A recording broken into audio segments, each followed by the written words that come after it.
সত্যের কাছে থাকতে হবে, সত্যকে আঁকড়ে ধরতে পারতে হবে, সত্যকে চিনতে পারতে হবে।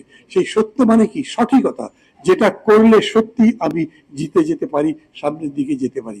এদিক দিয়ে বলবেন একটা কথা, ওই দিক দিয়ে আর একভাবে আর এক রকম আচরণ হবে, তাহলে কিন্তু চলবে না। সংসদ এখন কি অবস্থায়?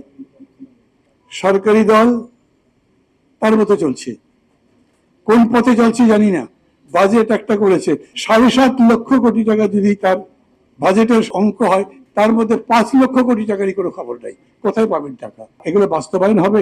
নতুন নতুন ট্যাক্সের কথা বলা হচ্ছে এবং বোঝা যাচ্ছে মানুষের উপরে চাপ ক্রমাগত বাড়তে থাকবে। আমি মানি সরকারের কাছে টাকা নেই, আমি মানি দেশের অর্থনীতির অবস্থা খুব খারাপ, তাহলে এই জায়গায় আসতে যে আমার দেশ এখন এই অবস্থায় দাঁড়িয়ে আছে, আমি খালি লোকের মতো আবার রাজনীতির যে কর্মসূচি আছে সেগুলোই বাস্তবায়ন করব, এরকম শক্তি আমার নাই। আপনি যে ফ্যামিলি কার্ড বলেছেন, আপনি যে খাল খননের কর্মসূচি বলছেন, আপনি যে কৃষক কার্ড বলছেন, সবগুলোর ইকোনমিক্স করা আছে।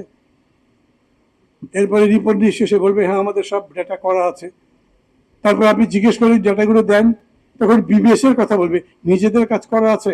এইরকম একটা জিনিস চাই যার পরিকল্পনা সঠিক। তা যদি না হয়, একবার যদি হিট ব্যাক করে, তাহলে বুঝবেন এই দেশের মধ্যে সর্বনাশ।